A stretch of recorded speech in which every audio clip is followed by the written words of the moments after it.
Mioiba eikhoi wakal khanba ngambagi sakti asi loiba sungna hek naite.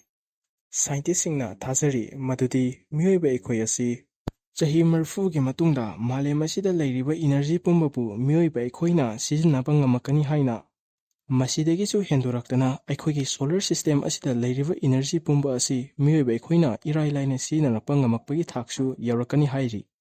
Solar system dakita natana eikhoi galaxy universe amadi multiverse kaya dagisu Mioiba eikhoi energy sizinarpa ngamakpagi chang adu yaurakani hairi. Wakhalna lamba fanglaroida mongda Mioiba eikhoi energy sing asibu sizinarpa ngambagi thak adu sungsoi soidana yaurakini haina scientistsingna yamna chetna thajanari.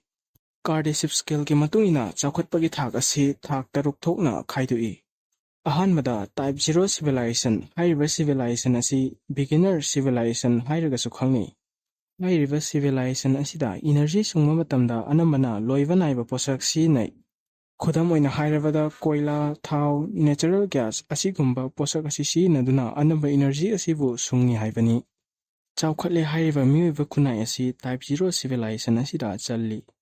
Mathangi asina type 1 civilization hairiba civilization asi planetary civilization hairagasu khangni.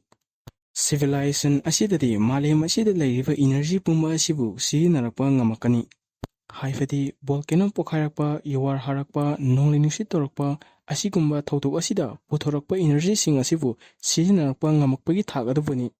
Mathangi asina type 2 civilization asi stellar civilization hairagasu khangni.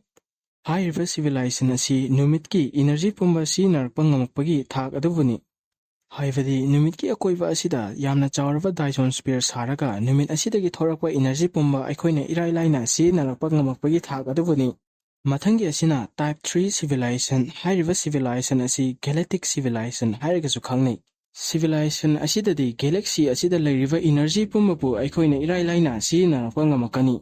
Haibadi planet solar system amadi thawanmichak kayadagisu energy sungba ngamakani haibani. Mathangi asina type 4 civilization hairiba civilization asi universal civilization hairagasu khangni. Civilization asidadi universe asida leiriba energy pumba sizinarapa ngamakani. Hairiba civilization asidadi universe asidagi energy sungbata natana galaxy amadagina galaxy ama fawba yamna irai laina chatba ngamakadoribani. Thawanmichak fawbada aikhoina thugaiba amadi inaunongna sabasu ngamakadoribani. Khutsemgi oiba inaunaba universe ama onthokpasu yamna laina ngamakani.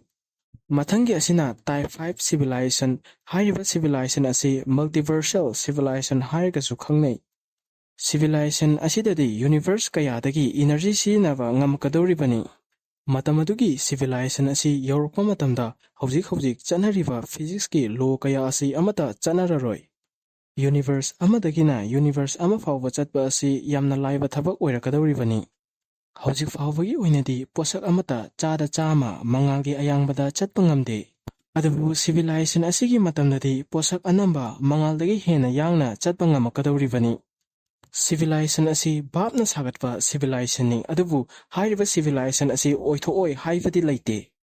Eikhoi Mioiba asi tapna sumsum chawkhalai piklaba malem asidagi hawraga chawraba universe kaya amubusu khudum chasilapa ngamakani haina thajanari.